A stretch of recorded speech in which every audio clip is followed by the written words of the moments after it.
Alright, today's lesson is going to be on how to change skin patterns or the patterns on one animal to another. And it's really about learning how to use the clone tool and other tools in Photoshop. So this will be a Photoshop lesson. So what we're going to do is we're going to start off by taking two separate animals. We've got the images here on our computer, and we're just going to go ahead and open them up.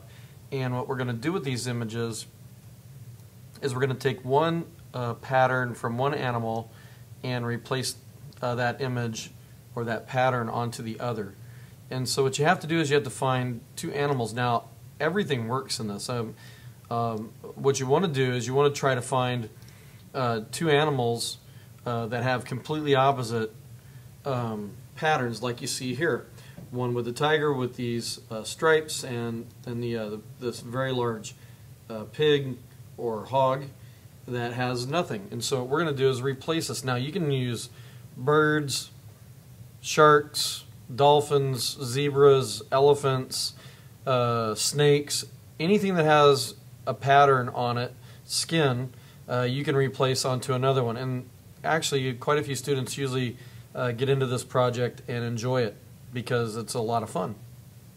So what I would like to do here is introduce the next image, and that one is the tiger.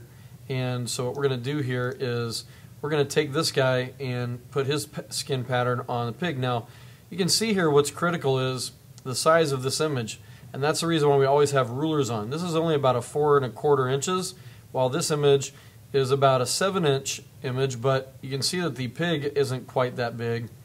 And if we take them and actually I'll put the lion down on the bottom here, this tiger image down on the bottom, you can see that they are different sizes. And so what we need to do is see that the tiger is about 4 inches wide and this guy's about 5, so they're not that far apart.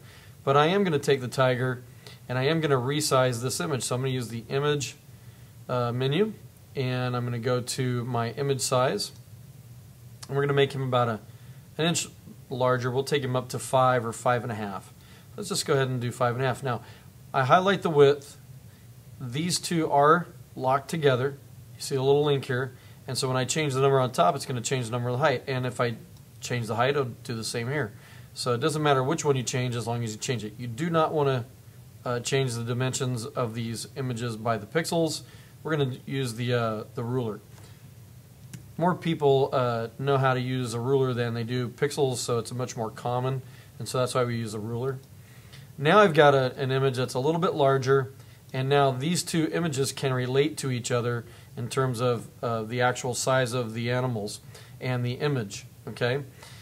And so what I'm going to do now is this animal, as you can see, is facing in the wrong direction, or it's the pig that's in the wrong direction. You have to choose, but I'm going to take the tiger and flip him over in the other direction so that he's facing in the other direction. And that way the skin pattern on the lion or the tiger will appear the same, and it'll look better on the pig. Okay, so we're going to go to our edit, and we're going to rotate. Oh, I'm in the wrong one here. We're going to go to our, oh, I was in the correct one, excuse me. So we're just going to have to unlock, and we can't do anything to these images until we unlock, so that was my mistake. So I'm going to double click on this lock and select OK, and now I can go to Edit, Transform, and scroll down to Flip Horizontal, and now he flips over, and now we can take this image, this skin pattern, and replace it onto the pig. So the first thing that I'm going to do is select the clone tool. Now you have two clone tools here. One is a pattern and one is a clone tool. And we're just going to clone certain areas of the tiger, and we're going to clone him onto the pig. And the way we're going to do that is by the paintbrush, or the size of this brush that we're going to use. And so what we have to do is select the size of the brush and make sure it's a good size. That's a good size. We're also going to make sure that the hardness of this brush is about a 50%, and that way we get a nice blend on the outer edge of the brush. The inside of the brush is very dense, but we get a nice little blend here. Okay.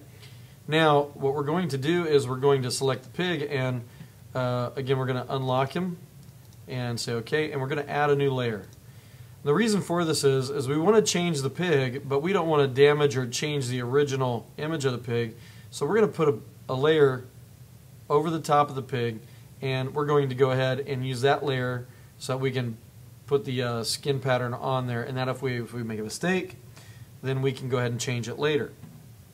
Okay, so that's really the key to adding a new layer, and it's actually one of the more important steps that we do in this project is that we add this layer because it's just a buffer. It's a way to protect ourselves as we design this. Now we're all set, so I'm going to select the tiger here, and I'm going to hold down my Option key. I've selected my clone tool, I've selected the diameter of the brush, and I've also selected the hardness of the brush, and now I'm ready to hold down my Option key. On my keyboard, if you're using a PC, it'd be the Alt key, and I'm going to select right here, click one time with my mouse as I hold down the Option key, and when I click that mouse there and I see the sight, that selects the pixels in this area right here. Okay, and so now I can take these pixels and begin to replace them onto the pig. So now I select the pig, and now I'm just going to click and drag along the edge of the pig, and as you can see, it's replacing the pixels right where the cross is, or that little plus sign is for the tiger, onto the pig where I'm placing the brush. And as you can see, it's not properly lined up, and so that's really the difficulty of this project, is we have to get these patterns lined up in the right place. Alright, so I'm going to undo that and step backwards here.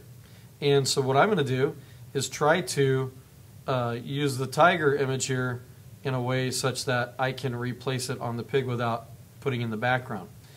Alright, so I'm going to reselect here. I might make my brush just a little bit smaller now that I've gotten a chance to look at the diameter there. And I'm also going to select a different area so that as I start to drag on the pig, notice I'm going to go in a motion that's a bit curved across the top. Well, I can't do that with the lion because his back is in the opposite sort of direction. It's a reverse arc, and so these two angles are different. And so I'm going to have to be a little more selective as I drag across the lion. So let's go ahead and do that. Select the lion, hold down my Option key, hold down my, click one time with my my mouse. That selects this area, and now I'm going to replace onto the pig here, and hopefully I can get a better angle here and replace on the pig. And notice I'm just going right along that outer edge of the pig, and it's okay if I go over it. Now notice I just ran out of room there, so I'm going to stop, and I'm going to continue on back over here. And so we're just going to continue on, and notice it does remember and does line up as it was before, and I'm just going to continue on here. Maybe I can continue on back up here, and if I make a mistake, that's okay. I will replace it as I go. Okay, now I'm going to start off a little lower here, but I'm going to do another section of this. So I'm going to select right here with my Option key, get that nice little sort of a rifle sight looking diameter of the brush there, and then select with my mouse. And now I'm going to come back and replace here, select one time on the other image, on the pig image, and begin to drag again.